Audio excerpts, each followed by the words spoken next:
Jika mana-mana ahli yang didapati melangkaui batas atau melanggar peraturan, saya tidak akan think about it dan saya akan minta untuk keluar dari Dewan ini.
Salam sejahtera, salam Malaysia Madani kepada semua ahli-ahli yang berada dalam Dewan yang mulia ini.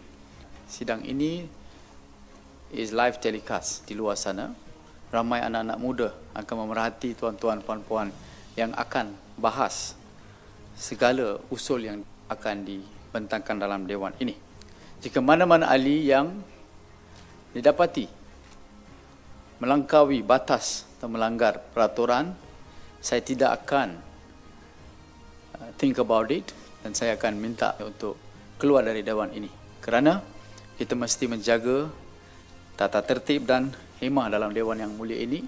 Seperti yang saya kata, anda adalah masa depan negara dan menjadi contoh yang baik kerana ramai yang akan menonton secara live untuk sidang belia wilayah persekutuan ini.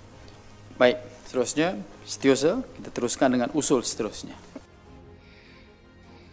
Sampai bila suara belia di peringkat kakak kundi mahu dipinggirkan?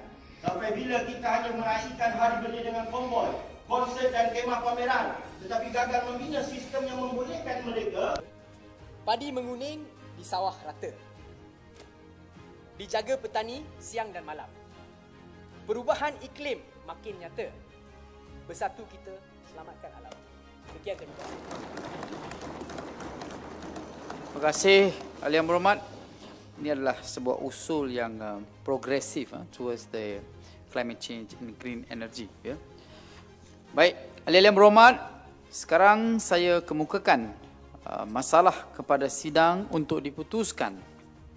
Masalahnya ialah bahawa usul seperti yang dikemukakan oleh Yang Berhormat Lembah Pantai 5 di bawah nombor 9 dalam aturan urusan mesyuarat hendaklah dipersetujukan. Ahli-ahli yang berhormat yang bersetuju kata bersetuju. Yang tidak kata tidak. Lebih suara bersetuju. Usul dipersetujukan.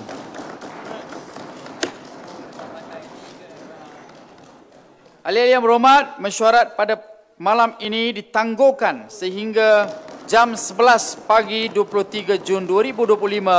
Sekian, terima kasih. Salam Malaysia Madani dan selamat malam semua.